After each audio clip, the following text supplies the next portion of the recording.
Good morning, good afternoon, good evening, whichever the case may be. For all of you out there listening across the world, welcome to Vestiges After Dark. And I am your host, Bishop Bryan Ouellette, coming to you live from the foothills of the Appalachian Mountains on this March 23rd, 2021. On today's episode, we've got Open Lines Part 5. And we'll also be talking about aliens, particularly some of the recent revelations in social media and government, this new accepting mentality. It's very interesting. So we'll be talking about that today over the next 2 hours. If you'd like to call in and with a paranormal question, a comment, discuss anything on your mind, the number to call is 516-453-0138. That's 516-453-0138. Call in now to get your place in the queue, and we might take you on the air. Don't go away.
Well, welcome everyone to a brand new edition of Vestiges After Dark. Once again, I'm your host, Bishop Bryan Ouellette. And, I really appreciate all of you tuning in again. We've been trying to make this new rendition of Vestiges After Dark a little bit more consistent. So I'm doing my best to try to at least make this a weekly show. I hope you're getting something out of it. I've noticed that the ratings are really high, higher than they've ever been for this show. So that's really good. I appreciate that. And I think part of that helps because we're also live streaming on YouTube. So for those of you who like to listen live, there's two options, okay? You can go to Blog Talk Radio and listen there, or you can go to the church's YouTube channel and just type in Holy Nicholean Catholic Church. When you go to YouTube, that's Nicholean. And you'll find our channel and look for the live link. And when we go live, it's usually the first thing that pops up. Better yet, subscribe to the channel.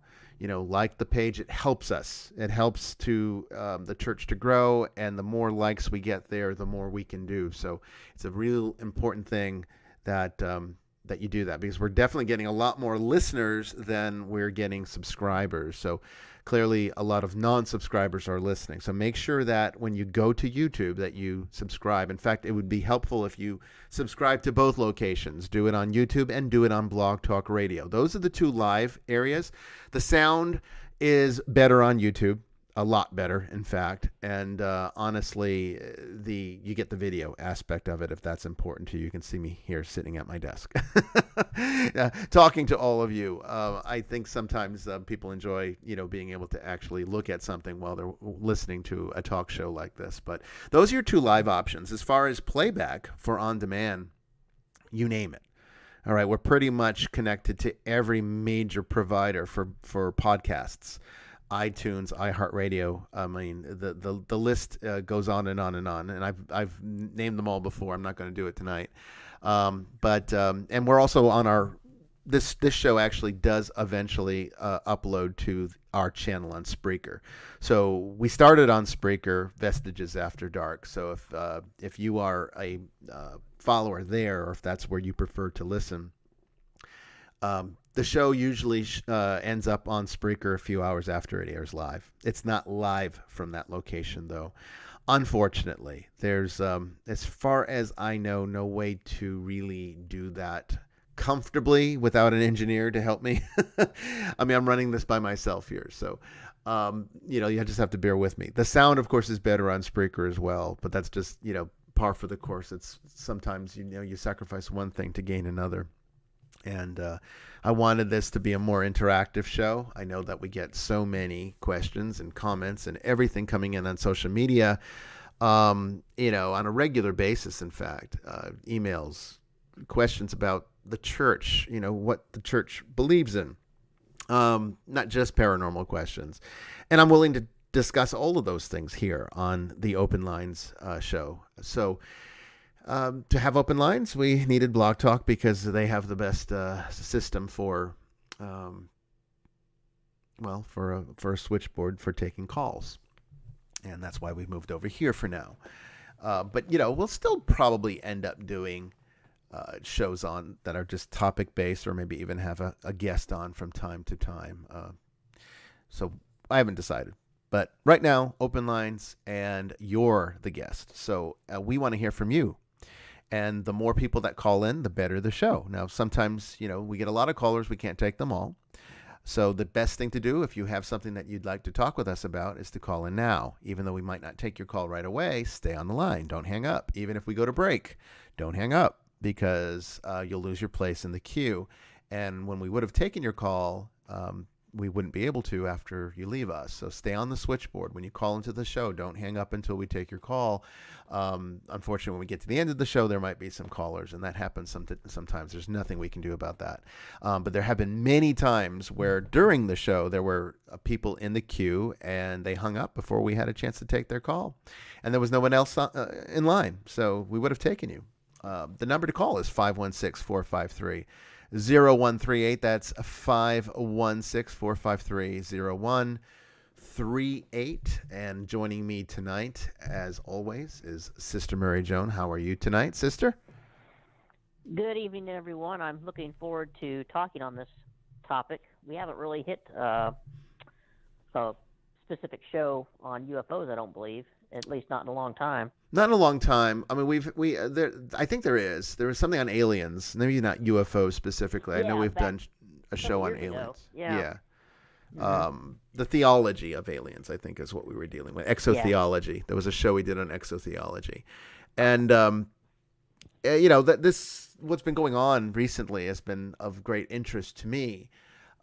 Because as you guys know, I mean, most of you who follow me and listen to what I have to say, or if you watch the live mass and, you've heard me talk, I'm very, very skeptical of a lot of the things that have been disseminated about COVID-19. Now, that does not say, and I don't want to ever imply, and let me set the record straight for those who are not entirely sure, I absolutely believe that COVID-19 is a real thing. I think I've even had it. I might have even had it twice. I think I was one of the first people that had it, to be honest, because I had all of the symptoms back when this was first coming over to this country, before we really knew it was here, back in the early days of 2020. I think you've had it too, sister. I mean, we were all together. We all got it together. I think so. Yeah, within days of coming back from the West. Yeah. And it was different. I'm not going to say it was the most horrific, deadly thing I've ever encountered. I've actually been a lot sicker with normal flu than I ever got with this particular thing. And of course, I was not tested. There wasn't any test available back then, so there would have been no way to do it. And by the time antibody tests and everything were out, it would have been probably not conclusive. So, but if it was, and I think it was, because it was so different, all of the symptomology was there. Everything that is a hallmark of this illness, it was present there, and when I had it. So I'm fairly confident I had it. So I don't question that it really exists. So I want to make sure that's clear. But I do think that the response from government has been extreme, unusual, irregular, almost to the point of paranoia, which is very interesting to me because my wife and I talked about this months ago. Actually, we've been talking about it on and off all year, as many of you probably have too. And what I have found, something that we have found rather that interesting is that the medical community has always been sort of the voice of reason that kind of comes in and rests your mind. When there's something that's going around that's leaving people uneasy, typically it is the doctors that come on the news and they are the voice of reason to sort of just, rest your mind, let you know exactly what's going on, and kind of like reducing panic. And what I've seen with this particular COVID-19 is something I have never seen in all of my years. I've been on this planet 47 years. It's not a long amount of time, but it's longer than many. I've seen a lot of illnesses. I've seen a lot of things that were new that came over from various other countries, and I have never seen, serious things. You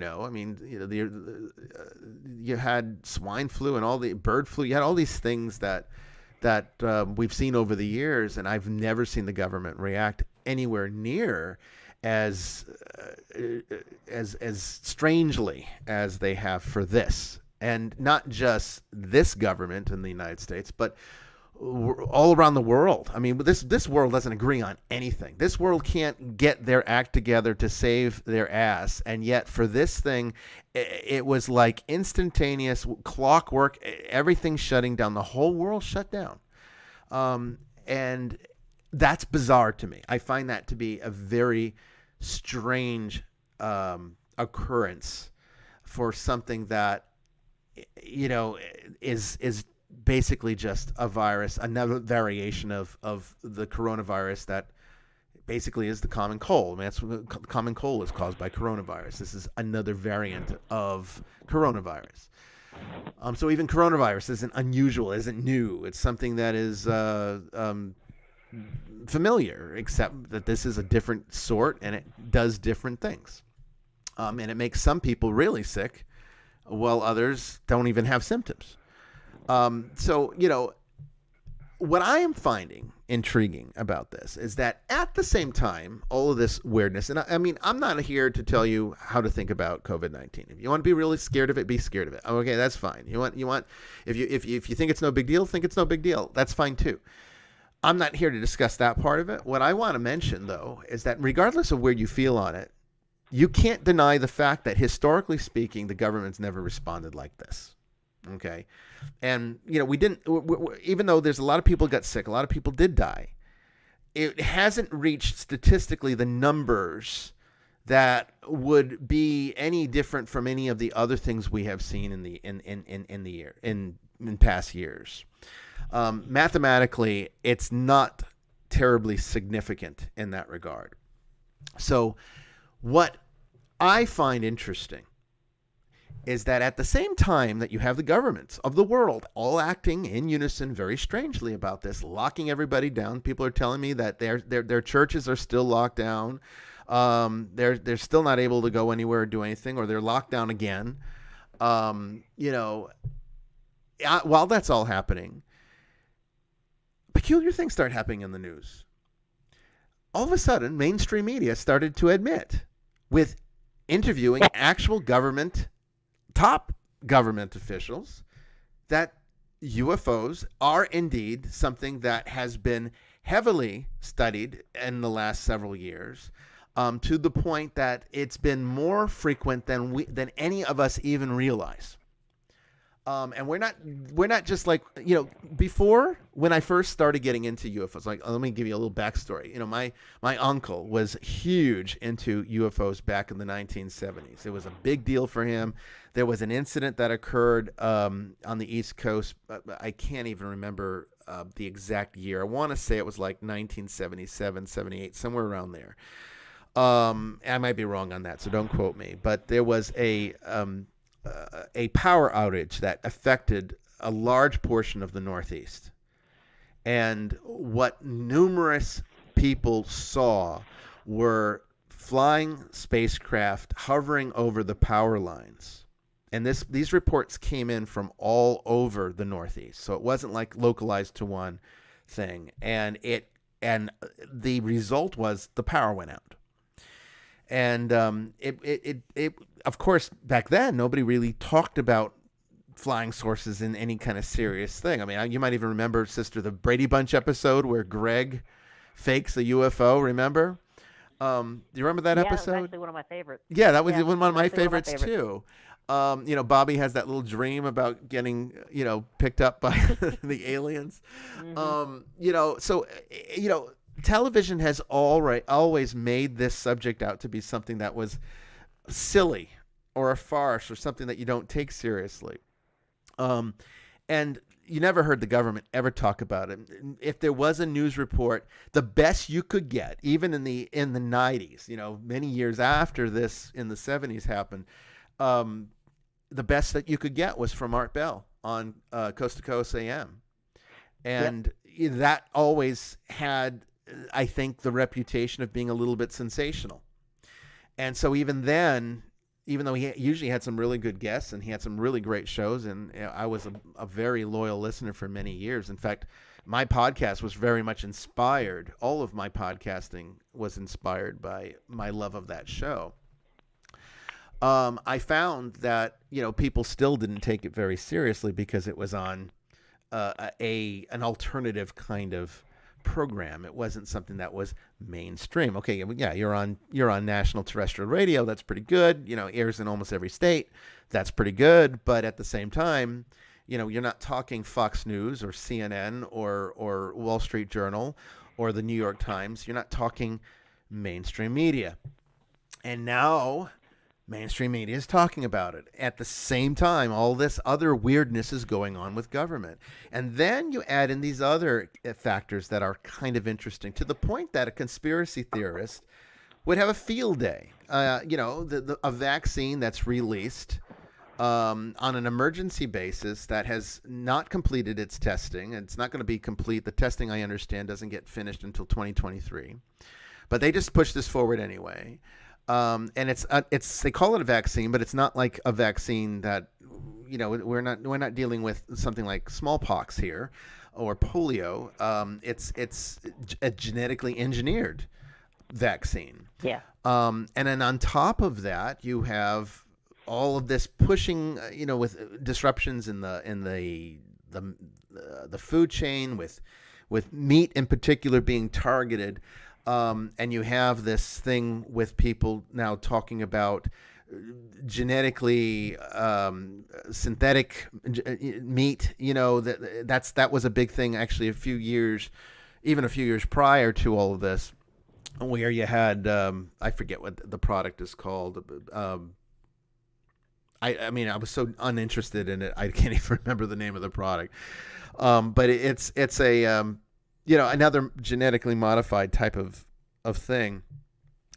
So, there's an interesting conspiracy theory that's been going around years before all of this that said things that were similar to what's going on now. And I've always been the kind of person who pays attention to conspiracy theories, not because I believe them. I don't. In fact, I don't really even like them, because I think that most of the time they're more harmful than good. But at the same time, I also feel that almost every conspiracy theory is actually a cover for a deeper truth that is somewhere contained within the theory itself. And I actually would argue, even though I can't, fully prove it, I would actually argue that the conspiracy theories that are created around the truth are actually created by the people who are responsible for the truth. So as a way of sort of bringing enough doubt to the theory that nobody actually can uncover the truth. We saw this with the QAnon thing. That is something that is largely garbage, very harmful, as we've seen. But at the same time, in our own ministry, we know, you and I both know, that we have gotten, and I've never said this publicly on the air, this is the first time I'm talking about this, and I think it's because it's so important that we should discuss it. It is. We have gotten numerous cases over the years that involve, brace yourself now, because like I said, I've never talked about this publicly, so most of you have never heard this. Only my students and close members of the church know what I'm about to say. We have had numerous cases come in of people who reported having been, as children, victims of a satanic ritual cult that they were a part of for various sacrifices and other types of satanic activities while they were children, and closely related to high-level A-list celebrities. And it's not just been one case like this, it's been several. And that was a feature, a strong feature of the QAnon thing when it started. It kind of deviated and became where Donald Trump's like the savior who's going to come back and like give us our democracy back or something. But before it got to that degree, it was really talking a lot of Pizzagate stuff, which again, Pizzagate's sort of like the conspiracy theory side of this to try to bring a lot of doubt to the public about the underlying truth that we know is real. You know, and I remember one of my first cases when I set up the Atlanta division of the Order of Exorcists. One of the first cases that came in, this was before Sister Mary Joan was with us, unfortunately. It would have been helpful having her law enforcement background at the time, because this was not a case for us. This was a case for the FBI. There was a person who said that there was a location in the outside of the metro Atlanta area where children were being abducted and sacrificed for satanic ritual, and that it was unleashing havoc in the area, and they wanted me to come in and stop it. And I said, you don't need an exorcist for this. You need the police, you know. And so we did, you know, try to get more information from this person, but as soon as, you know, we wanted to go the direction of we have to bring law enforcement into this, then they started breaking away and not wanting to talk about it, which is a very common thing. In fact, to date, every one of these cases has come in through a third person. It has not come in from the person directly. It's been, and this was when I started taking it really seriously. We had another case come in very similar to this. Same thing, A-list celebrity, satanic rituals, child sacrifices, being a child and having been a part of this, where a very well-respected local psychologist, you know, fully accredited, licensed psychotherapist, reached out to us on behalf of a client of hers that was experiencing this type of thing. And when we made an effort to reach back out, said that we'd be more than happy to talk with the client didn't want to talk to us. So it kind of just dropped from there. But so not only that, Bishop, but we couldn't get back a hold of the therapist either. That's true. We couldn't get a hold of the therapist after that point. And this is somebody that, I mean, you can look her up. I mean, she's there. I mean, I'm not going to give names, but I mean, we looked her up. No. We confirmed that this was an actual practicing psychologist. This was not some joke. And we've gotten numerous cases like this, numerous cases. So the point of this is to say that conspiracies, don't discount something because it falls into the category of conspiracy theory. Always look at a conspiracy theory as a cover for a deeper truth, and you might not know what that deeper truth is. And in this particular case, because I wanted to talk about the complete 180 that government and mainstream media have now taken for 2020 and 2021 on the existence of UFOs, and not just UFOs, because let's face it, okay, a UFO literally means unidentified flying object. Okay, so an identified flying object, we know that exists because for hundreds, if not thousands of years, people have seen things flying in the sky that they could not explain or understand. That, by definition, is a UFO.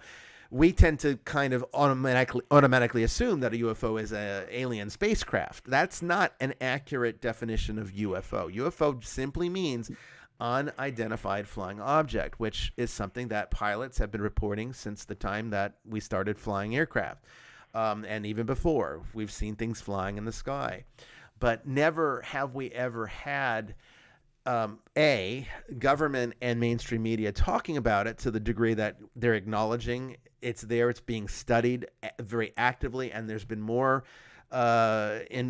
involved in this than has ever been released to the public. Not only are we now getting this information, which has been suspected for many years, and where people have demanded disclosure, and the Freedom of Information Act being a part of that.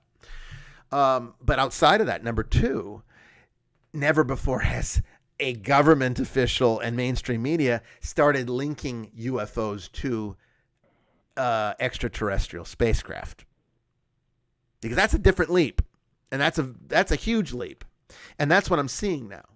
And if you don't believe me, just go Google it. I mean, look up what was recently, I put up a tweet with a video from John Ratcliffe, who was the former director of national intelligence. Okay, and he basically is saying that he's about to talk about this. He says he can tell more on June 1st because apparently the I think it was the CIA? I don't remember which one. Or the Pentagon. It's the Pentagon. They've got to finish redacting. They've got to make it so it's a unclassified brief. They've still got to go through it and right. Yeah. So declassify what they can of it so they can release it. Exactly. So on June 1st, apparently the Pentagon's going to do just that. And John Ratcliffe then said he will talk more openly about that at that time when it is now declassified to the point that it's safe for him to discuss it. But what he has said so far is that there has been an escalation of this type of activity, an escalation of studying this activity, more reports coming in than people even realize, a lot of them from airline pilots, in fact, commercial pilots, military pilots, people that understand aircraft and understand aviation and the physics of aviation, the mechanics of aviation. And what they're seeing are objects that are defying our understanding of physics, are defying our understanding of how, aviation works. So it's even going to the point now where people are saying that this is not like some kind of advanced technology that perhaps China has or Russia, which was a common, I think, explanation even just a few years ago when people would talk about UFOs. They'd say, well, maybe it's like some kind of classified military technology. Even the United States might be testing, at Area 51. These are, terrestrial craft, but, it's not technology that they want the public to know. But now they're not even saying that. Now they're saying that, well, for example, one of the things that caught my attention in this report from Daniel Radcliffe, sorry, Daniel Radcliffe, that's Harry Potter, John Radcliffe. Oh, see, this is what happens when I do late night shows. My brain's not working anymore because I'm getting sleepy. And I haven't been sleeping well, as you know. I have terrible insomnia. What's that? Yeah. I said there's nothing wrong with referencing Harry Potter. Harry Potter, yeah, but it's a little beyond. No, John Radcliffe, sorry, my apologies. John Radcliffe, he said that, and this was the most interesting part, he said that they have observed on numerous occasions aircraft or flying craft, UFOs, that were traveling at speeds that exceeded the speed of sound, but were not creating sonic booms. So that by itself violates every understanding of physics that we know. Because even if this was like a Chinese or Russian, aircraft that was some kind of classified technology that nobody knows about, it wouldn't violate the laws of physics. You go faster than the speed of sound, it's going to make a sonic boom. That's how it works. These things were not doing that, which is, I think, demonstrates from now my other side, because far more than an enthusiast for these types of things, I'm actually more of a metaphysician. And looking at it from a metaphysical standpoint, I can say that what I find exceptionally fascinating about this is that maybe that means that these craft are not entirely corporeal, which has been theorized with some and I don't want to go down this road because I don't agree with this road either, but there are those very conservative Christians who are in that camp that says it's either angels or demons. There's nothing else. There's no ghosts. There's no aliens. Oh, it's only angels and demons. Of course, I don't believe that. You know I don't. But they have suspected that the whole UFO thing is a demonic deception. Now, I don't think that's true. But what I do think is potentially true, again, extrapolating from what people theorize and then trying to find maybe a lower common denominator that has some authenticity is kind of what I like to do. What I think that could mean, though, is that just because these things are not demons or angels or something spiritual doesn't necessarily mean they're not non-corporeal.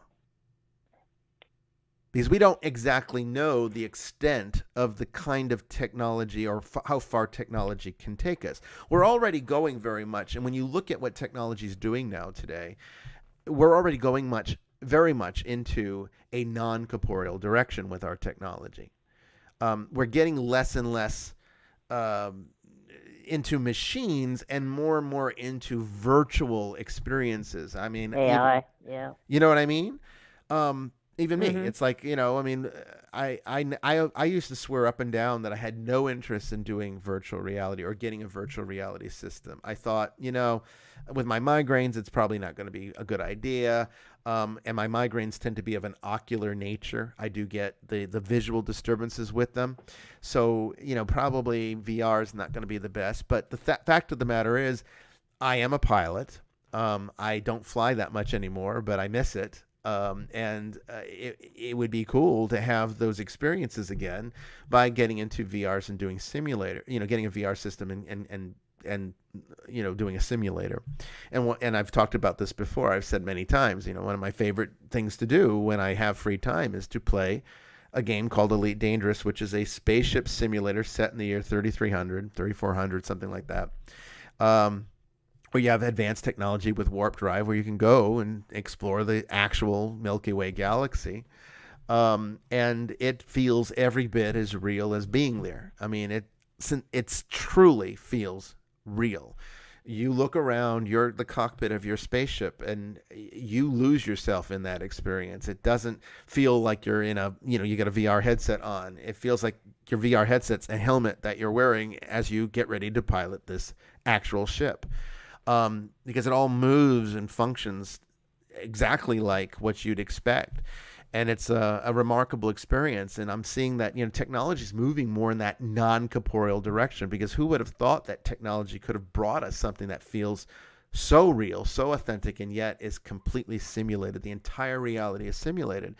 So much so that in recent times, we've even heard great names like Elon Musk talk about the possibility that that we actually exist within a simulation. And one of the things that people that subscribe to that theory cite as evidence that reality as we know it is actually a sophisticated computer simulation is certain things that don't seem to make sense if it weren't a simulation. For example, how you can truly get down to a microscopic level to the point very similar to pixels on a screen. Like when you look at an old tube television, and I don't know if you ever did this as a kid, but I used to do it. If you took my binoculars and you went and you flipped them and you look through the other side, you could actually magnify things with the other side if you get really close to it with the other lens. And if you took a picture on a screen on a tube television and you took those binoculars and went all the way into the screen, what you would see is just the three dots of the primary colors, and basically just pixels, and all of the everything that creates that image is just these little dots, very similar to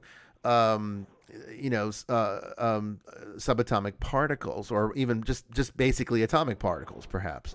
But once you get to that subatomic level, everything we know about the universe sort of breaks down. It doesn't follow the rules of physics anymore. That doesn't make sense to us. It's like you can only get so small before you now get into this no man's land scientifically where nothing makes sense anymore. And likewise, you can only get so macrocosmic before you eventually reach a point where even the universe is meaningless beyond the scale that we understand to work within our formulations of physics. Then there's the speed limit, the speed of light. Nothing can exceed it that we know of. And that's also a unique convenience. But I think more important than that one, though, is really the subatomic particles, because they've done these studies with photons and I don't even understand exactly how they do them. I do, but I mean, I wouldn't be the best person to explain it. But I can give you a very layman's explanation, where they're looking at these photons, these photonic particles, and they were literally, sending them in different directions at the speed of light. Okay. And they were, regardless of how far apart they got, were still able to communicate as if they were right there with each other. And what that showed is that they would have had to have been able to communicate at a level that was going faster than the speed of light, which doesn't make sense. Or at their level, there was the concept of speed and distance no longer applied. Then they also did another study with another type of subatomic particle, where they were noticing that they would only respond when somebody was observing them.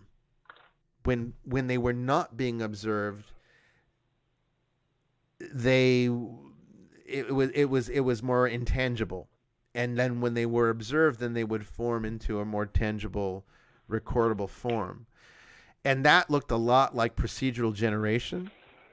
I don't know if anybody's ever played Minecraft or even watched my son and I play Minecraft on our channel. We've done that a few times. But what makes Minecraft such a remarkable game is that it's practically an infinite game. It's like the size of Neptune. If you could walk Neptune's a massive planet. If you could actually walk on Neptune and have that kind of range, that's the kind of size of every world in Minecraft. But it only shows you the parts that you look at. As soon as you move beyond a certain point in the game, you don't see those parts anymore, and that's how the game conserves resources, so that you can be in a world that's that large. It remembers all of the arrangement, but it only shows it to you. It only renders it when you are actually walking through that area and observing it, which is exactly what they're seeing these subatomic particles do with actual reality. So why would reality only show you something when you need to see it? Otherwise, it's not existent. It's not really there. That's the implication here, which means, like the old, saying that says, if a tree falls in the woods, does it make a sound? Well, one could actually, no one's there to hear it. How's it go? If a tree falls in the woods and no one's there to hear it, does it make a sound? What this is saying is that not only does it not make a sound, but the tree's not even there. You'd have to actually be there to observe it for the tree to exist. As soon as you walk away from the tree, if there's nobody there to observe it and use the tree, then the tree goes into like a state of potential, and only returns when somebody goes back to the tree to see it again. Which means that, like, think about a room in your house. Okay, think of well, what's a room you can't see right now in your house, sister? My spare bedroom. Okay, so you can't see your spare bedroom. Under this understanding of physics, okay, and this is kind of like theoretical physics. Under this understanding, your spare bedroom doesn't even exist right now because there's nobody there to observe it. It's in potential. And it only forms the image of the spare bedroom and becomes useful when you go into that room. As soon as you walk out of that room and are no longer looking at it, then it goes back into a state of potential. We are observing that now in physics. So there's a whole lot to our understanding, and I'm butchering this, by the way, because I'm not a physicist, I'm not a scientist. I'm a metaphysician. I'm a philosopher. But I do find a great deal of value in this subject matter. And so, because it gives us insight into reality, which is very much of paramount importance to the work that I do, both in philosophy and religion, and also in metaphysics. And what I have found that is extremely interesting is that a lot of this UFO phenomenon seems to fall more into the court of the non-corporeal than into what we would understand to be corporeal existence. Even when you look and study alien abduction.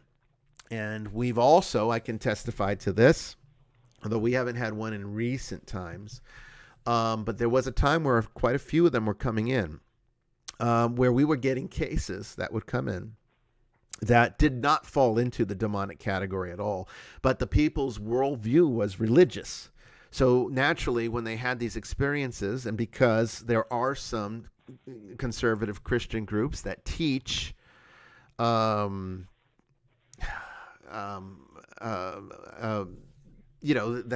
aliens are actually demons, what we talked about earlier, then some people have been taught to believe this about these experiences. So what these individuals were having was classic alien abduction experiences, and they were coming to us because they felt they had demons that maybe we could help get rid of them, because it was absolutely terrifying them, and their worldview was such that there was no place for this being an alien.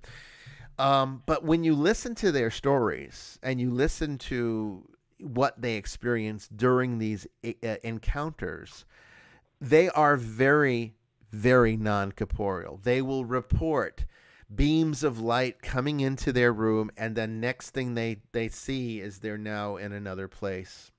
A spacecraft, sometimes they'll even be projected out into outer space. There have been reports. There was one report I was reading just before this show. A person was sleeping in their bed. A beam of light, a blue light, came in and enveloped them. The next thing they saw, they were floating around the moons of Saturn, and they could see Saturn in the background. And I mean, that's obviously a very non-corporeal type of experience. In metaphysics, we would link that more to out-of-body or astral projection than we would to alien abduction even. However, there was encounters with beings that were non-human, and that's what brought it into more of the category of alien abduction. And I've told my stories of, you've heard them, sister, where I've talked about encounters I had with classic grays. And I can tell you there was something very non-corporeal about that experience, but it wasn't spiritual in the ghost or demonic sense. I mean, I know that realm very well. That's where I work. I've spent the last 20, 25, almost 30 years in that realm in some capacity. If I wasn't studying demons, I was studying angelic encounters. I was always doing something in regards to the mystical and paranormal side of the church, which does exist, even if they don't like talking about it very often. That's what I've done. So I know demonic experience very well. I know ghosts very well. I understand hauntings very well. Been doing this a very long time, a lot longer than paranormal shows have been on the air. And I can tell you that this was different. Somebody asked me, I think it even came in to the chat on one of our previous shows recently, and we didn't get to the question because we had a lot of callers that night. And then they came on Twitter and asked me, and I answered it briefly, but I wanted to bring it up at this show tonight since it's kind of relevant to the topic. But they wanted to know, because I guess Amy Allen, I think it was, they were talking about. It wasn't Amy Bruni. I think it was Amy Allen. Amy Allen from Dead Files. Dead Files. I think it was Dead Files. They mentioned that sometimes when she goes in and she, I guess, assesses I've only seen the show a few times, so I'm not terribly familiar with her process. But when she goes in and assesses a case, she'll give a conclusion at the end and kind of give direction as to what kind of help they might need. And I also understand that she helps to find them the help, that they might need, or connect them to people. But there's a subset of her cases where she will say it's of an alien or non-terrestrial nature. And from what they were telling me, I don't know, I've never seen her talk about this, so I'd have to see the case to know what exactly everything that she's mentioning. But apparently she says that there's really not a whole lot that can be done in those cases. Because I guess it falls into this realm where the traditional strategies don't work. I mean, I can tell you exorcism's not going to work on an alien abduction situation. Because I know that there are no people that have tried. I've never actually gone in and worked a case like that. I've really only, and back in those days, we were really only taking very serious hauntings, or demonic cases. But an alien case we might have explored, but we didn't really have time. Today, I'd probably be a little bit more open to spending some time on that, because I want to actually know more about it from other people's perspectives by working a few cases of it. But there just haven't been many that came in. But the next one that comes in, I can tell you we're definitely making contact with that individual. But I can tell you that they are different. There's something very different about them. So yeah, exorcism won't work. Prayers for the dead aren't going to work because you're not dealing with that type of thing. Even mediums often are at a loss with this. There are some that claim they can make contact, and there are people that are claiming currently to be in constant communication with higher intelligences somewhere out there in the galaxy that qualify as aliens. And I mean, who knows? I mean, some of it sounds kooky, after a certain point, and there's no way to verify it, so you can't really prove one way or another whether or not it's actually true. However, that being said, it's still of fascinating interest to somebody in my realm where I study this kind of thing. So, this exists. This is different, and the media's talking about it. The government's talking about it openly. They're linking these things now for the first time to actual alien spacecraft. They've never done that before. Much less even talk about it. They're talking about it, and they're linking it. I find you've had whistleblowers in the past.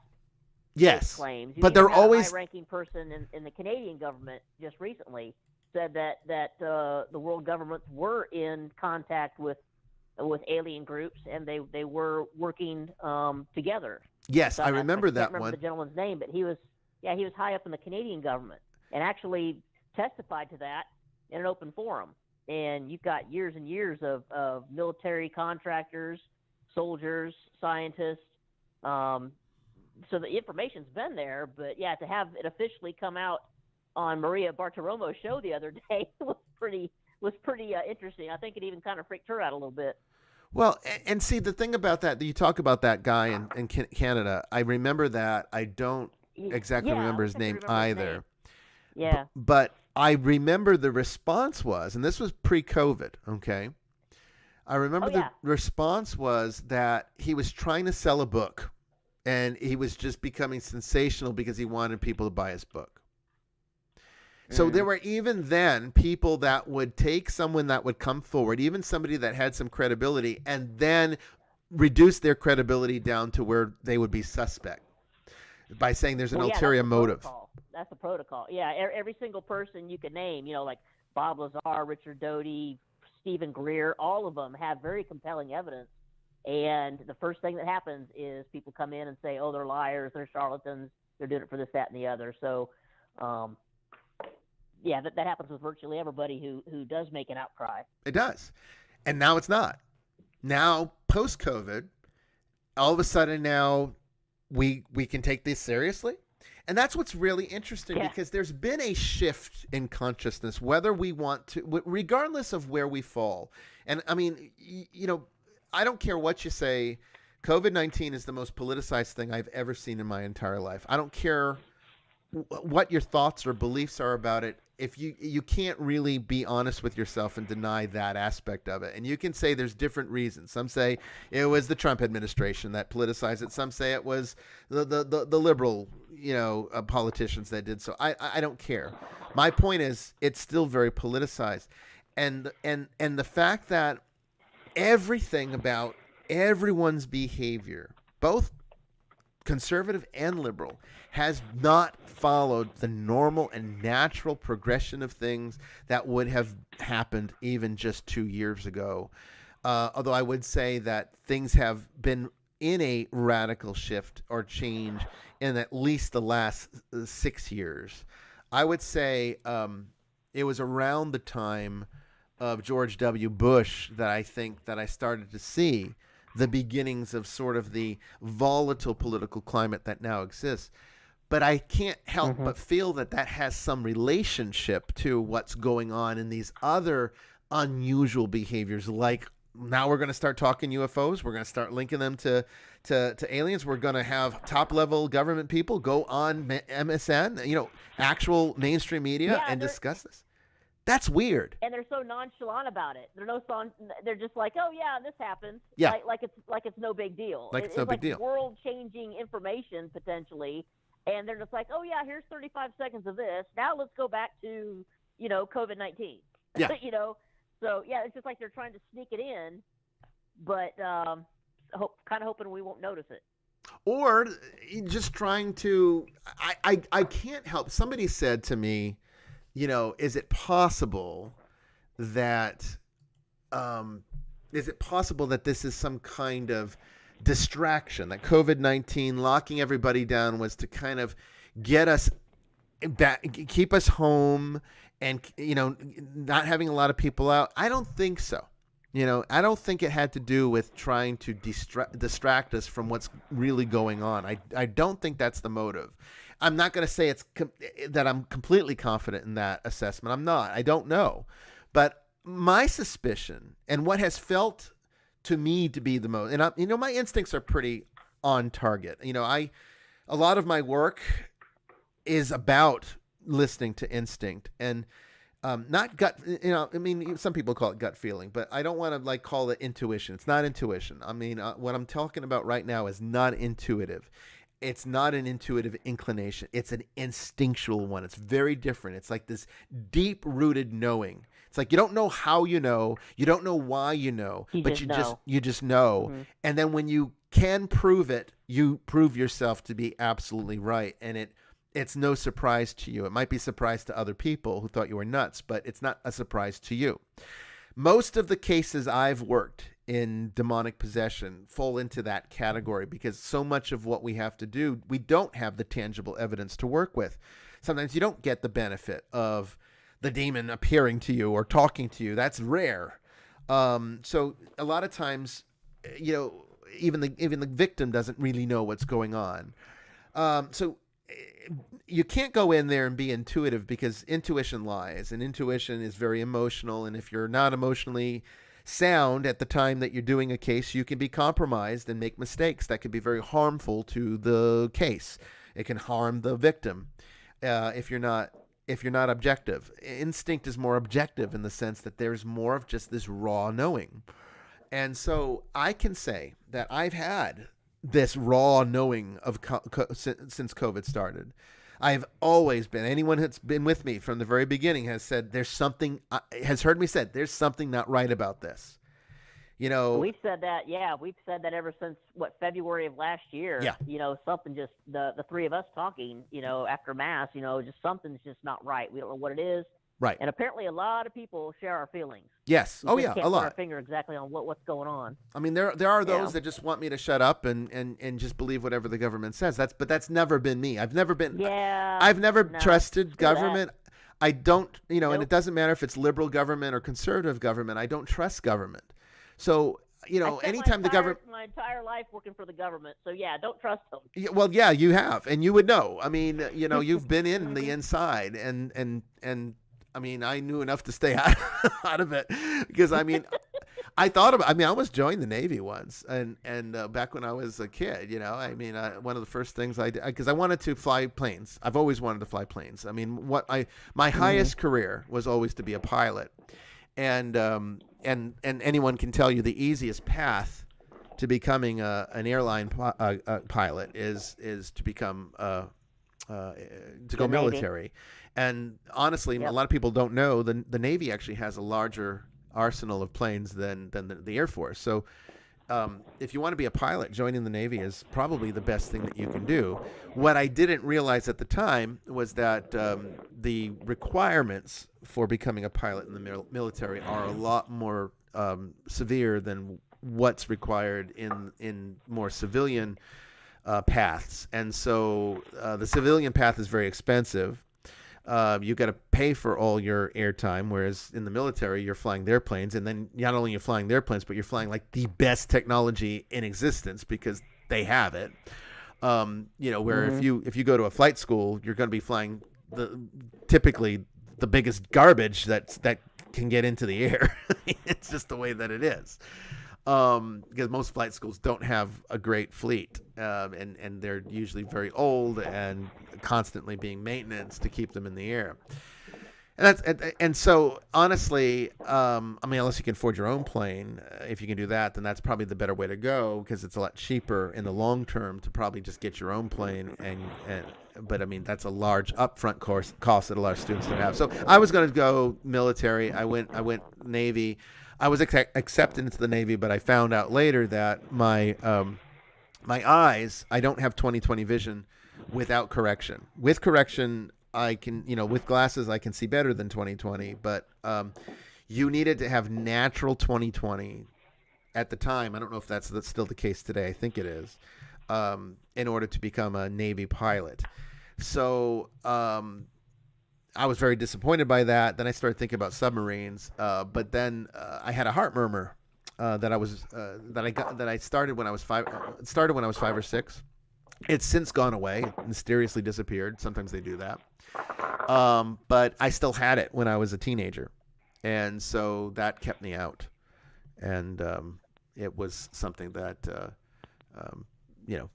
I'm glad for, actually, because I don't trust government. I did then. I don't anymore. And I don't think it would have been probably a good path for me. But, the fact of the matter is I've always questioned everything. That's just my nature. And somebody tells me to do something, my first answer is, well, why do you want me to do that? Because why? Yeah, because nobody actually ever wants what's best. Most people don't want what's in your best interest. They want what's in their best interest. Their best interest. Yes. Yep. And so when government's very enthusiastic about something, that always like triggers my alert, in my head and says, well, that tells me right there something's not right about this. So it's just all of the hand-holding through the entire COVID-19 thing has been suspicious. The masks, the social distancing, the lockdowns, mathematically all has shown to be dubious. And now at the same time, let's just throw in these aliens. Let's just throw in these UFOs. Let's start talking about this. I can't help but feel there's something related there. I'd like to hear what other people have to say about this. So we are now at the top of the hour, and honestly, I want to know what you all think, where your feelings are at. So give us a call now, 516-453-0138. That's 516-453-0138. Get into the queue, and we'll take your call when we come back. Don't go away. All right.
afraid to leave this out.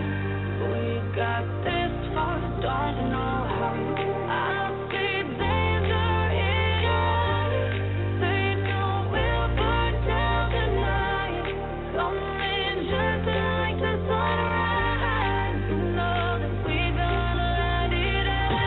Tonight, we gonna light it up. Tonight, we gonna light it up. Like the sunrise, we gonna light it up.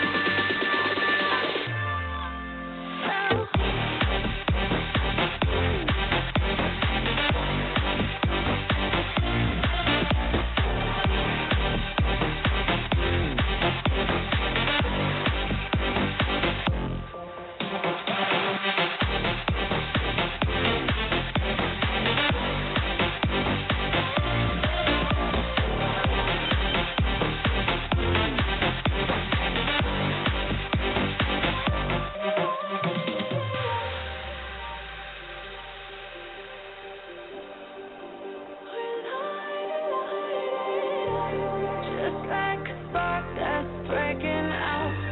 Can't make a stop, can't turn back now. We know that there's no room for doubt. No, we can't turn back now. I see danger in your eyes. They know we'll burn down tonight. Coming just like the sunrise. You know that we gonna light it up. Tonight, we gonna light it up. Tonight, we gonna light it up. Just like the sunrise, we gonna light it up.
Welcome back, everyone, to Vestiges After Dark. We're getting ready here for the second half of the show. The number to call is 516-453-0138. That's 516-453-0138. We've been talking about UFOs and aliens. We'd like to hear your thoughts. What do you think's going on out there? And if you have a paranormal question, paranormal problem, comment, anything, whatever you'd like to talk about, the show is yours. Call in now, 516-453-0138.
Well, welcome back, everyone. Once again, the number to call if you are interested in giving us a question or comment on the air is 516-453-0138. That's 516-453-0138. We've been talking about aliens, talk about UFOs, but we're open to whatever is on your mind. So if you'd like to talk about those things, call in. If you don't, talk about something else. Still, call in. 516-453-0138. While we wait for calls to come in, I know we had some in the queue, but they always hang up during the break, and they really shouldn't because they lose their place. Maybe they change their mind or get cold feet. I don't know. But sister, have you been watching the chat? I noticed there were some questions coming in over there. I guess we can take those questions from the chat until we get somebody who's brave enough to call in and talk to us directly. I know Artemis Sharp had a question back a little ways. I got to go back and try and find it. Okay. Are clairvoyance and premonition the same thing? Is either psychic? Can all psychics see the future? Well, no. Psychic basically implies. I mean, again, because the field of metaphysics is not kind of an umbrella term. It is, and it's not standardized. It's not a field of study. There's no certification to become one. There's no degree that you get to be called this. That means that the definitions can vary as much as the number of people that consider themselves to be one. But there are some sort of general ideas as to what would qualify for each of these categories. So for a psychic, I would say not necessarily that they can see the future. What it really implies is that a person who is psychic is sensitive to things that are typically unseen or go outside of the range or operate outside of the range of normal consciousness. Most people are only tuned in to ordinary consciousness, and so therefore this is information that is available to us if we know how to perceive it and if we're open to receiving it, but typically we don't. Usually that's conditioned out of us when we're children, so that's part of the reason why. But psychics are people that can do this, and so that can vary drastically from being able to communicate with the dead, in which case we tend to call them mediums, or see the future. And that's, I think, what a lot of people generally think of a psychic as being able to do, is someone that can see the future. Prognostication, that type of thing. But typically any kind of empathic response is technically psychic. So sensitives, you hear people refer to themselves sometimes as that. That would not necessarily be someone who can see the future. But it could be somebody that's sensitive to energy and can feel the presence of something, or can sense that something's about to happen, perhaps, but not necessarily be able to tell you, you know, at this point in your life, you're going to meet this person and this is going to happen. That's a different kind of thing. And then tarot reading is a different kind of thing, although typically, you know, divination and people that use tools of divination often refer to themselves as psychics. You hear about psychic readings, and it's always implied that you're dealing with some kind of a prognostication. So, yeah, I mean, I hope that does that answer the question completely, you think? We'll know in a second. All right. Well, let me know. In the meantime, we are getting a call here. It's coming in from. Yay! It's coming in from the 505 area code in New Mexico. Hello, you are on the air. Hello, Bishop. This is Valeria, Hi. and yes, I'm in New Mexico. All My right. question isn't about aliens, but skinwalkers. Okay. Ah. And it might be something Sister Mary knows a little bit about. I'm not sure, but I live not that far from the Skinwalker Canyon that the Ghost Adventures filmed. Oh. And Mm-hmm. it Skinwalker could Ranch. be superstition, but it could be really something they believe in strongly. Well, there's a lot of theories about that. I'm going to actually let Sister Mary Joan take this question first, because you, Sister, you know a lot of the Well, Native what do American you- lore as well. So go ahead and take the question. What do you think it is? Well, it comes from, I believe, a Navajo legend, a skinwalker, someone that's been turned into kind of a demon-ish. They've done something wrong, and I'm going completely off memory here. I haven't studied shamanism in quite a while on the regular, but it's supposedly some kind of witch or curse placed on someone who did something wrong in the tribe, and they become cursed with having to turn into this creature. Sometimes it's a wolf, sometimes it's a cougar, sometimes it's something else. And then there are other native tribes that have similar legends. Basically, they're like werewolves or dogmen or something like that. Do you believe there's something to it, or are you just asking, or if you had any experiences? Well, actually, I kind of do. The only experience I had was hiking in the desert. My husband and I, we came across tracks like you do any time in the desert, but these tracks were bare feet. And the bare feet turned into animal tracks. Mm-hmm. And we were tracking this for miles. And it's like, number one, who can run in the desert with bare feet? And it looked like they were running. And then for them to turn into animal tracks. Yes, Yeah, I people guess that's who what live in the turned into a desert believer. could probably do it barefoot, but yeah, most of us are going to have very burned souls. Exactly, and there's cactus out there too. Yeah, that's unique. You didn't try to take a document, did you? No, I wish I would have. Yeah. I wish I would have. You know, yeah, no, I didn't. Could you tell what the tracks But turned it made into? me Did you? kind of Could a you? believer. Could you tell what kind of animal it was? It looked like some sort of dog or Canine. coyote. Okay. Yeah. Yeah. Coyotes live out that way. About how big was it compared to like the palm of your hand? How big do you think it was? The feet were smaller than mine, and I wear a size 6 women, Mm-hmm. and so it seemed like a child, Mm-hmm. which wouldn't strike me as a skinwalker, but who knows? Well, there's also it's kind of along the same lines, but other native they call them shapeshifters. And there's so many different thoughts and theories on that. I'm really not going to try and get into it, especially since I haven't really delved into that in quite a long time. Yes, it But- would be probably more like that. Yeah, we all have power animals. There is long lasting lore on being able to shapeshift into animals. Certain people have that power. Usually it's someone that's a shaman, very high in the shamanistic practice. That's interesting that you saw those footprints, and you're positive that they weren't side by side. They were literally walking in the same line, like, you know, it could have been a child They were walking a dog. actually, no, it was running. You could see that the prints were moving quickly, Mm-hmm. and that there was distance between them. See, that whole area just fascinates me. I would love to, Skinwalker Ranch. There's definitely something to it. I know they've had a series recently on, I think it was last year, where they actually had some very well-known scientists come out there again and do some scientific work out there, and they kept finding all kinds of weird anomalies out there, and even had a cattle mutilation happen while they were staying there. There's definitely I saw that something with that whole area. Did you? Yeah. No, I'm not in Utah. I'm in New Mexico, but because where I live is near the Skinwalker Canyon. That's not quite the same as the ranch. I'm sorry, I messed that up saying that. But yeah, Skinwalker Canyon, same thing.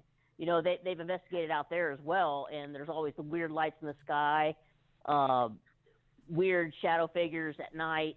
I don't think it was there, but not too, that may have been Red Rock Canyon where they saw it looked like a person crouching, and then it literally turned into a four-legged, almost like a panther, and walked among the rocks. Oh yeah, I saw that. Are y'all familiar with that? Yeah, I don't remember quite where it is, but it was out your way. So yeah, I think there's something to it. With my Native American background and you know, me studying shamanism, also the wolf being my spirit animal, I've had dreams where I literally would turn into a wolf, and the dreams were so vivid that I could smell the moss under my feet. I could feel the wind. I could feel my breath and hear my breath when I was running in the woods. It was a very, very powerful dream. But to actually see physical evidence is fascinating. You know, who knows? Who knows what it is? I believe there is something to it. I believe that we have the ability to touch within ourselves a primal part of ourselves. Whether we can like physically change into an animal, I have no idea. Whether there's a curse like that, I have no idea. But if you were to ever see something like that again, try and document it. What kind of feeling did you have? I will when you for saw sure. I was excited. I didn't know what to think. It's confusing and exciting, and we were looking all over the place, going, you know, how could a child be out here without an adult? You know, you're in the middle of nowhere, and that is interesting. There's all kinds of, it's precarious country with a lot of drop offs and cliff sides and stuff. You just can't like run, you know, frivolously. You know, it just struck me as the oddest thing. And the tracks went towards a river, and then they dead ended. So I don't know. Did it jump in the water? I have no idea. And I mean, who knows? Maybe you caught the footprints, you know, just to throw it out there mid-shift. You know, the footprints were starting to shrink into a paw. I mean, who knows? I keep a very open mind about all of this stuff.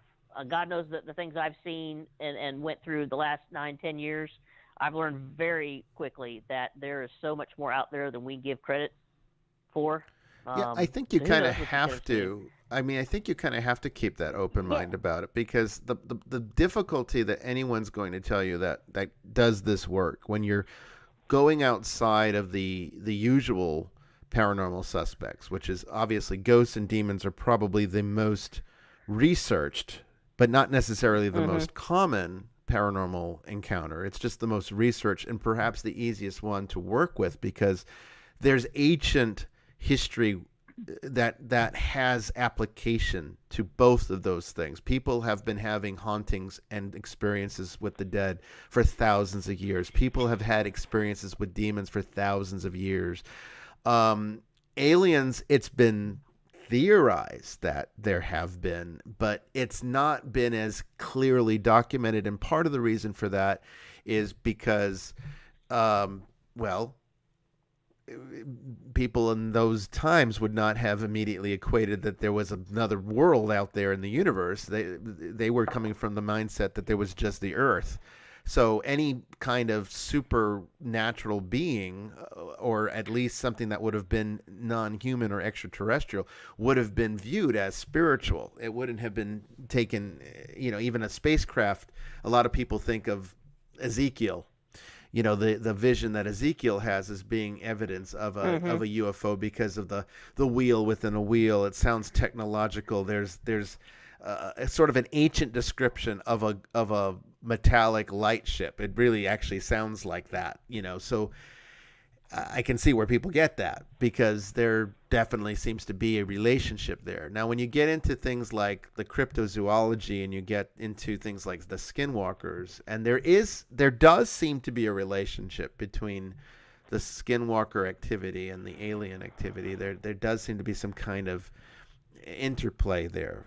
To what degree, I don't know. They seem to mirror the same. Yeah, the same locations seem to have both anomalies happening. Yes. And that's what my just gut theory on it is it could be an interdimensional thing. And that's what I've always felt too. Yeah. I think that's. Yeah. And so what you might have seen, caller, is something interdimensional. When the footprints just appear and then turn into paw prints, they may have just come through, and they left the physical evidence of it. And understand also that we could actually argue that interdimensional and archetypal are two sides of the same coin. So it's very possible that a person that has some kind of skill, like a shaman, who has been doing a lot of work, a lot of inner work, a lot of light work within himself, to engage spirit animal, and many of the things that are part of a shaman's practice would relate here. If he's developed any sense of proficiency, then it is very possible that he could project himself out into what would be classic astral projection and actually manifest to a degree that it leaves an imprint into the physical environment. Even to the point that if he's very proficient where he can take on form like an animal, then one might see this. And I think that's where a lot of this lore comes from, because I don't know of anybody that's ever been able to prove that they can shapeshift. So obviously tangible shapeshifting is probably not what's going on here. So we're not actually seeing like the werewolf scene in Harry Potter. It's not like that. Yeah. But I believe it's more astral projection. Like when I had my dream that was so powerful, and I woke up and I was literally like, oh my God, that felt so real to me. It was after probably a heavy day of meditation and doing shamanic work. Yeah. And so sometimes when you find that connection, and I've always been close to the wolf. The wolf is definitely my archetypal animal.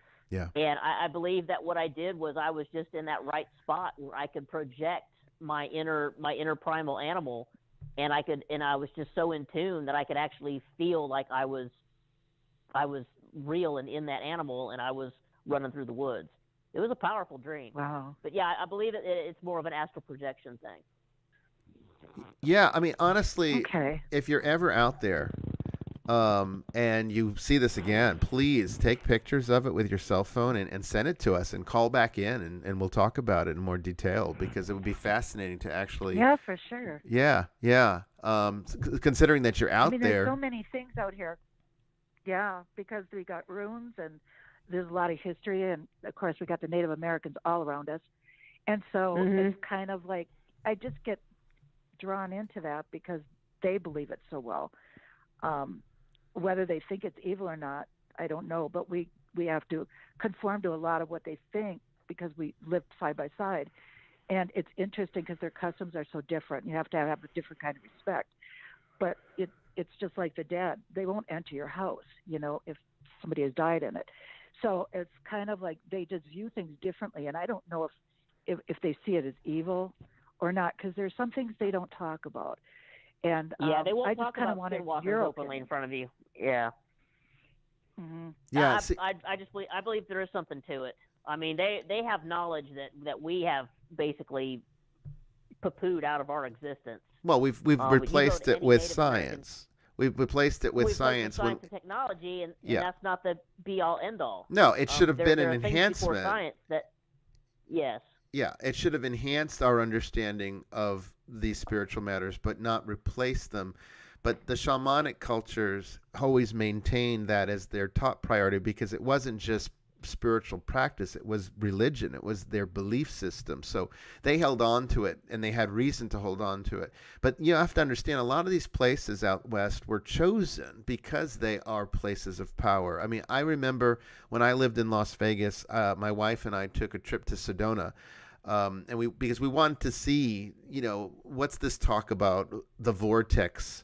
If there are vortices out there, what do they feel like? I'm a sensitive person. I've always been spiritually sensitive. So I figured if I couldn't feel it, then I would doubt that there's anything to it more than just a superstition. But I wanted to see for myself. And we went out there. We took a trip. It's not that far from Vegas. I mean, it's a long drive, but it's not terrible. And we went to 3 of the locations. There's several areas. Some are harder to get to than others. But there's one primary one that we have to climb up on a high. It's actually a very steep climb, but it's not insurmountable. It's just you have to kind of go from rock to rock a little bit, and then you get to the peak point. And then when you're at that very top section, you look down into the vortex. Is actually in this almost like it looks like a soup bowl, honestly, of mountain. And it resonates up. And I was not at all prepared for how that would feel when I went there. And my wife actually started to break down emotionally, and she didn't know why. Even when she had to leave. She actually left. She could not stay up there. She went back down by herself. I wanted to stay up there to see it.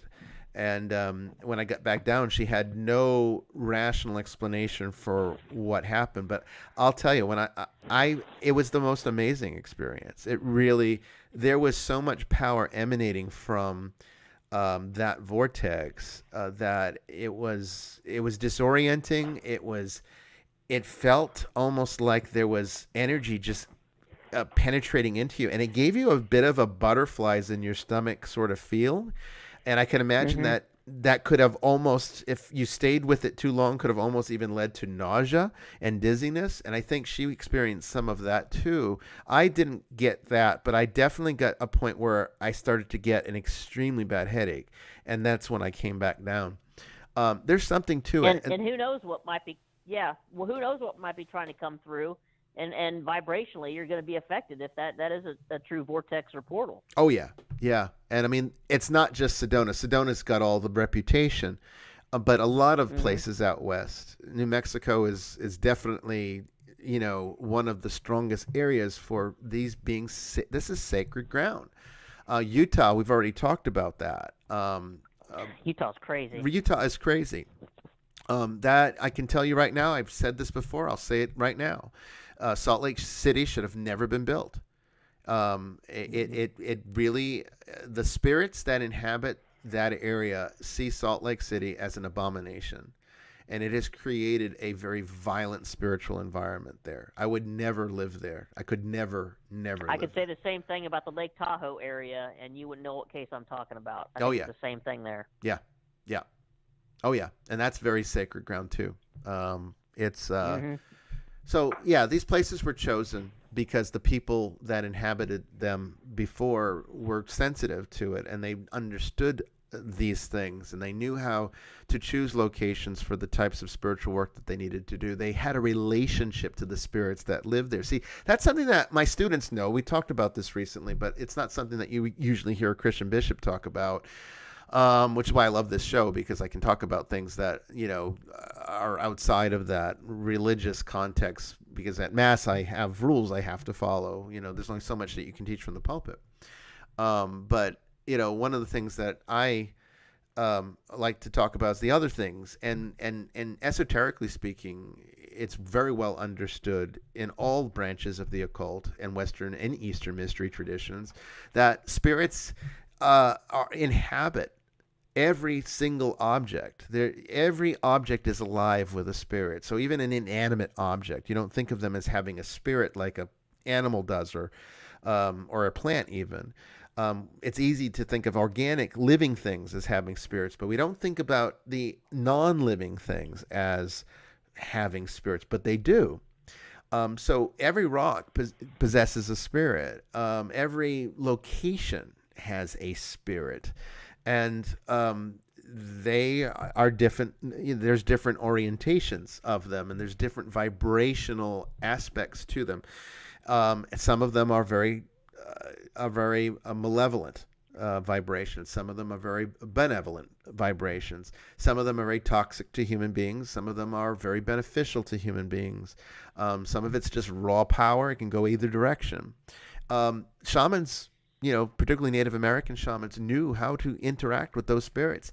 that's what their religion is. That's what they do. I mean, the great spirit that they refer to, which I guess is the most equivalent in Western religion is God, just God in general, Yes. was basically the energy that would bind all of the other spirits together. But most of the time, they were not necessarily reaching out to the Great Spirit. They were reaching out to the Great Spirit through all of the spirits of nature. And as kind of almost the same equivalency that Christianity uses Jesus Christ as a bridge between the ineffable Father and the mortal man. In a lot of ways, spirits, the spirits that inhabited nature, could be used in relationship to bridge the gap between the shaman and the highest spirit. So, these places were chosen because they were places where this could be accomplished much more effectively than if they were to just, do it wherever was a good place to buy land or to settle, like we do today. Like today, how many people do you actually see purchasing houses based upon their spiritual orientation? Most people wouldn't even know how to do that. The best that you might get would be someone who's a sensitive, and if the place doesn't feel right, they won't buy it. But most people, they're looking at amenities. Does it have the number of bathrooms I want? Does it have a swimming pool? They're not looking at the land and determining whether or not that's a place that is compatible with their energy, and they really should be doing that. That should be top priority. You can always put a swimming pool in, but you can't change the energy necessarily. That's kind of what's going on. So with the Skinwalkers, that's what's really happening. I think they're places of power, it's places of high level energy. I think there's other types of non-corporeal creatures that inhabit those locations, and Skinwalkers, whatever they may be, are somewhere related to that. So I hope that answers your question. But yeah, by all means, Valeria, when next time that you if you see it, get some video and pictures and call us right back with them. Okay. Oh, I sure will. Thank you. Yeah, that's a whole other show. It is. Yeah. Well, maybe we'll do a full show on it if you can get a lot of data.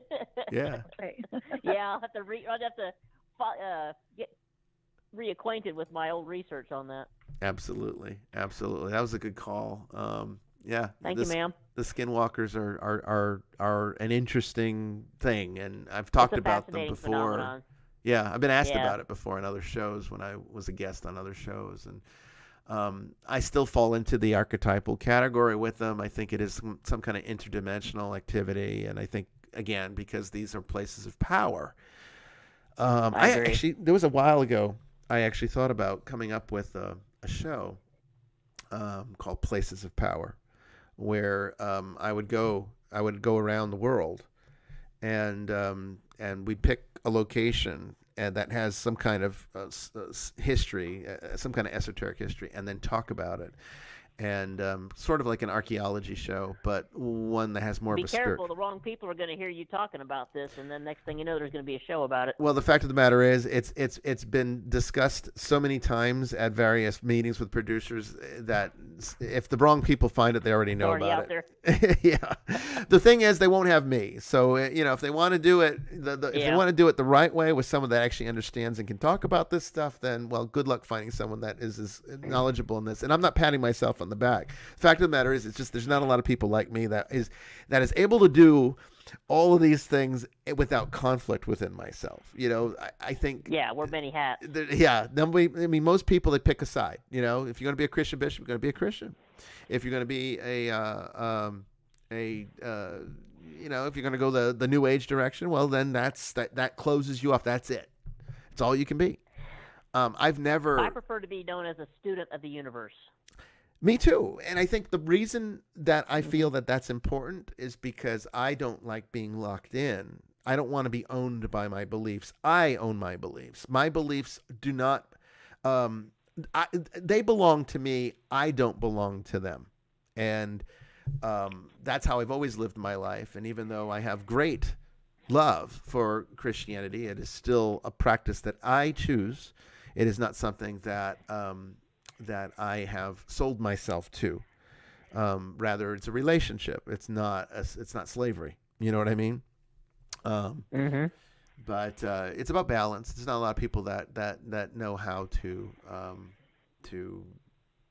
I guess achieve it. But hopefully my students have been taught, and hopefully they already had some of that proclivity. If you'd like to call into the show, 516-453-0138, 516-453-0138. We'd love to hear from you. Questions, comments. We do have. Go ahead. We do have one in the chat room from Adria. I think she asked it last week, but we ran out of time. Okay.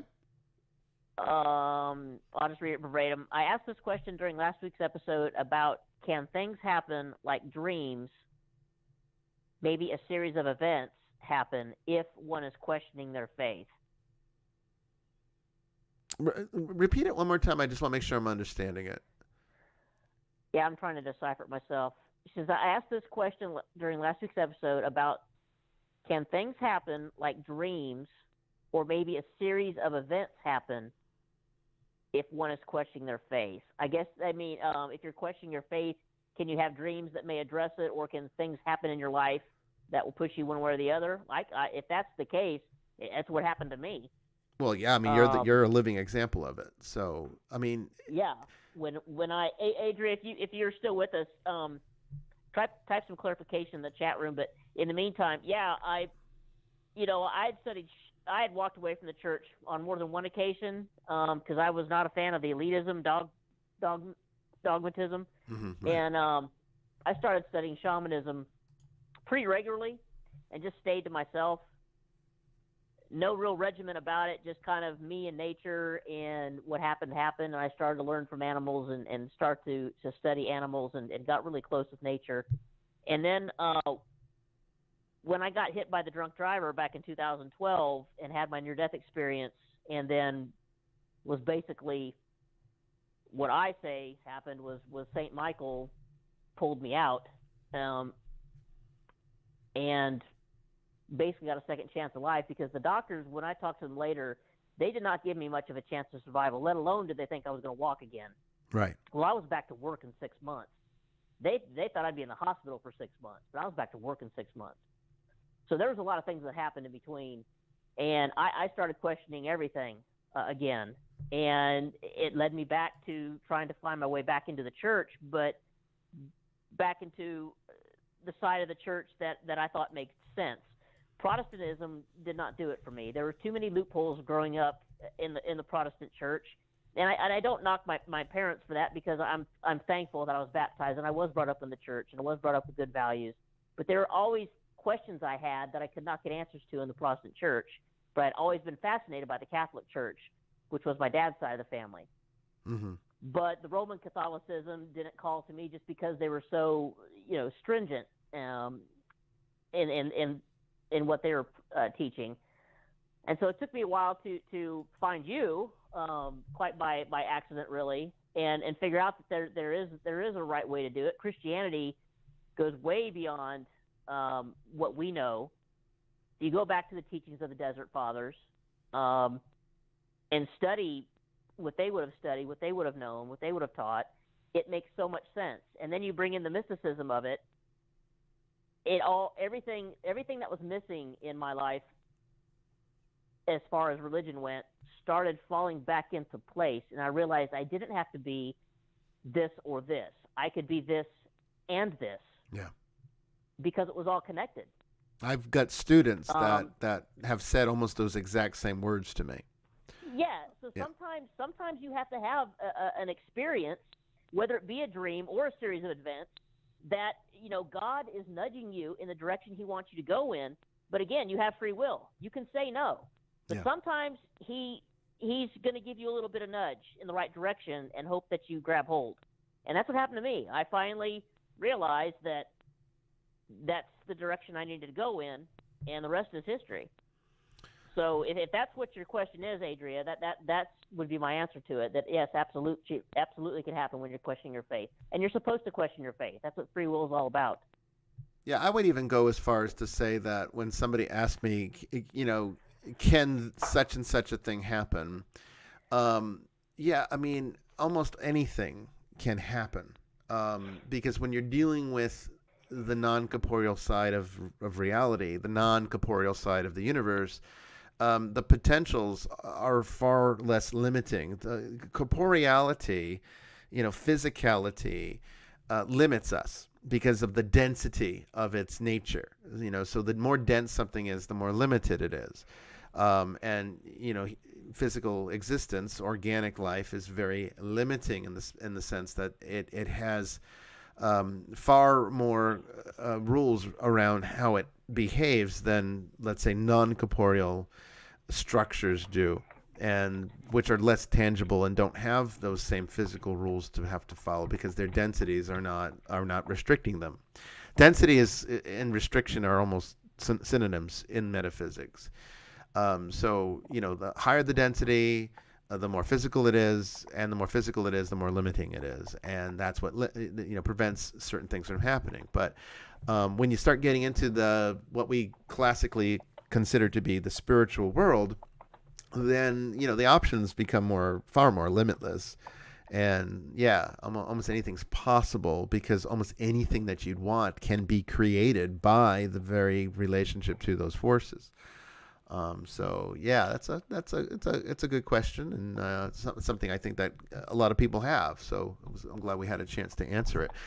If you've got a question, call in 516-453-0138. If you've got comments, call in. If you've got insight or input into the earlier conversation about UFOs and how it relates to the strangeness of government right now, I'd love to hear what your thoughts are on it. 516-453-0138. That's 516-453-0138. Call in now. The lines are actually open. Any other questions in the chat in the meantime, sister? I have to go back through here. I didn't see any offhand. If anybody saw any of this, let me know in the chat room under Jamie Wolf. I didn't see any. I did see someone, I don't remember where it was, asking if shamans are always men. No, there's a lot of historical evidence to suggest that both men and women were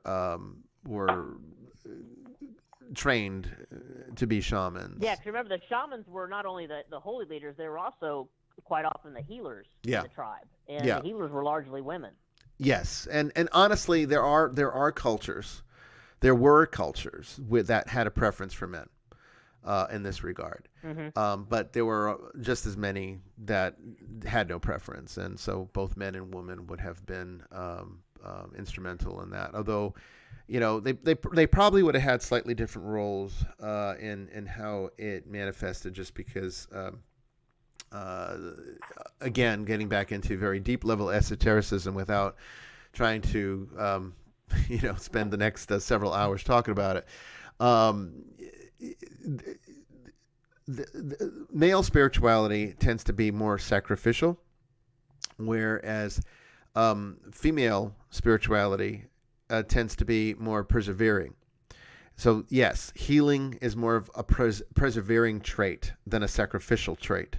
So yes, the women were definitely a greater number of women were healers than men for that reason. But shamanism kind of balanced those worlds in many cultures, where you had a sacrificial element and then you had some of the more practical aspects that would be dealing with the nurturing of the tribe, which obviously would have included healing. So yes, I would say that the most eclectic shamanic systems had provisions for both men and women. And honestly, I wish Catholicism had more opportunity in that regard. Because I think it needs it. It's a little imbalanced, I think, because it doesn't have. I mean, it has more than most. Let's face it. I mean, at least it does have things like religious life, becoming a nun. There's a lot to be said for that. I think modern world looks back at that and says that's a concession. That's just finding something for women to do. And it wasn't. It's not. Far from it. It's not at all. It's a very important role in the church that only women can perform. I mean, yes, you can have religious brothers, which do similar things, but it's not the same. It's not quite the same. There is something very unique and specific and important about the sisterhood, and it would be lost if they ever were to permit the ordination of women.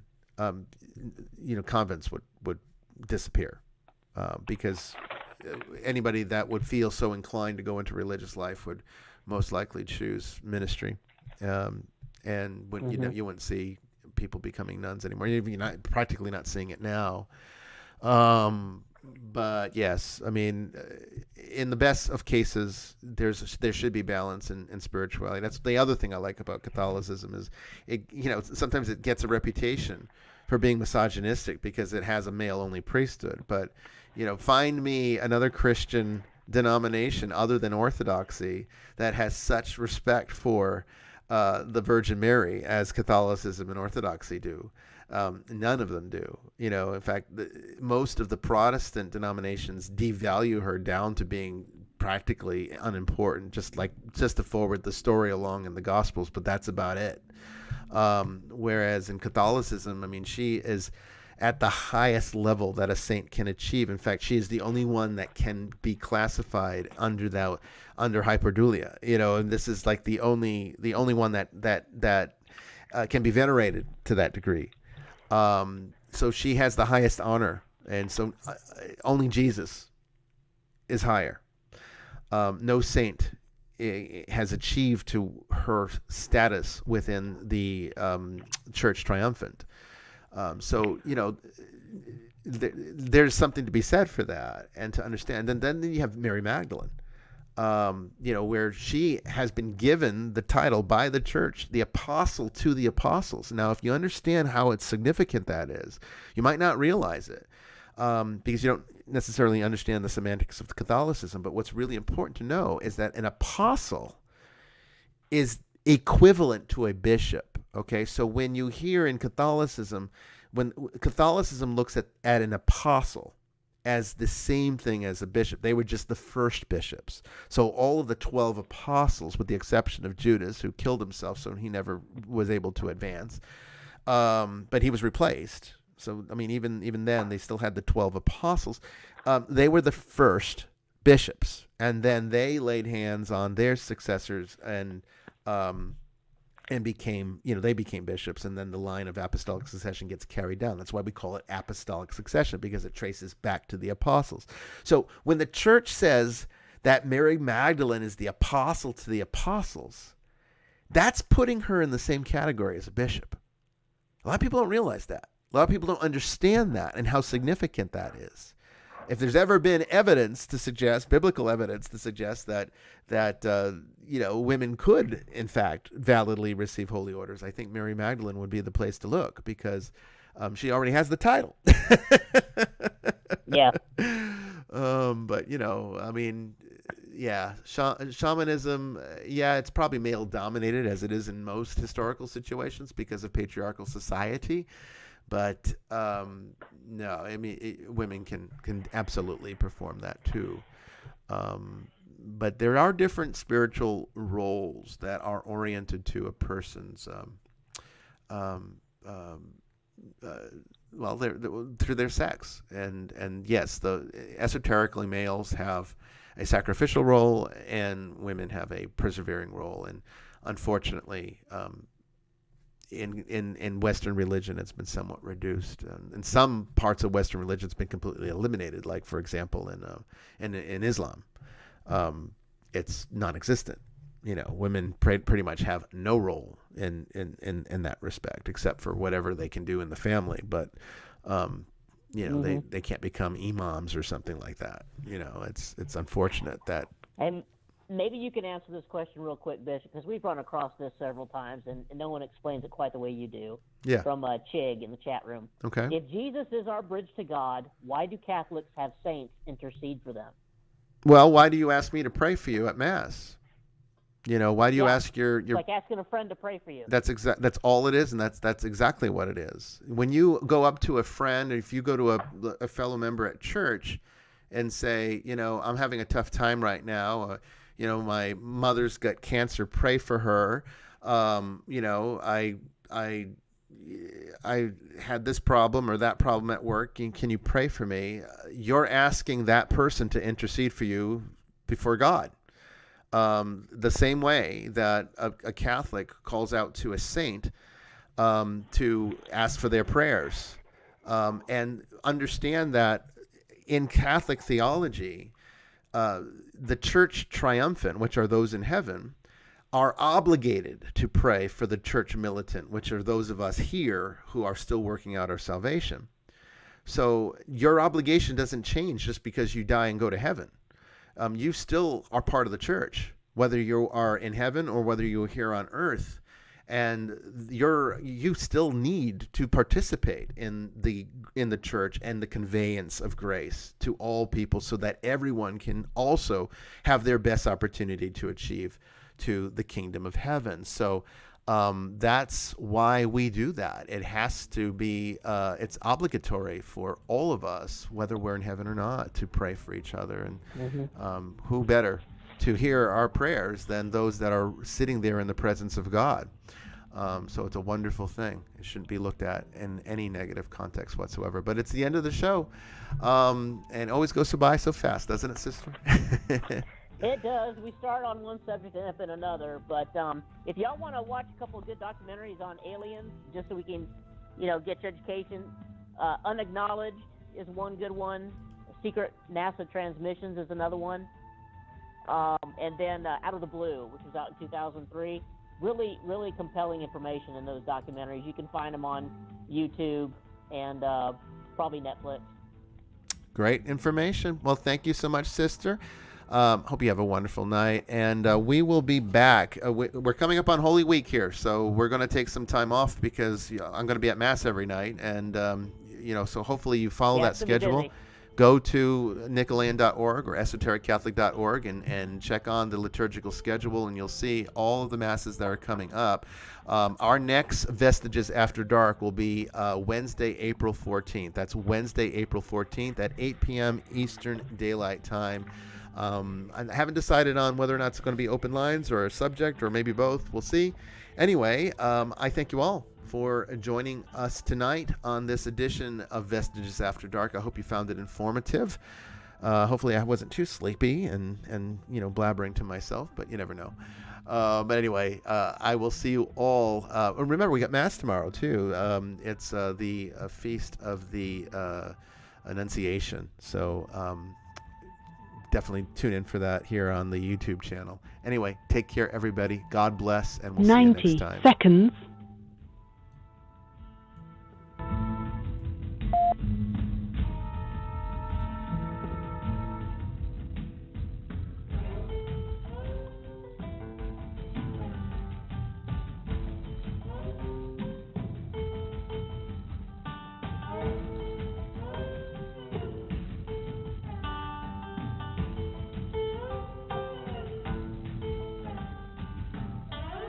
Seconds.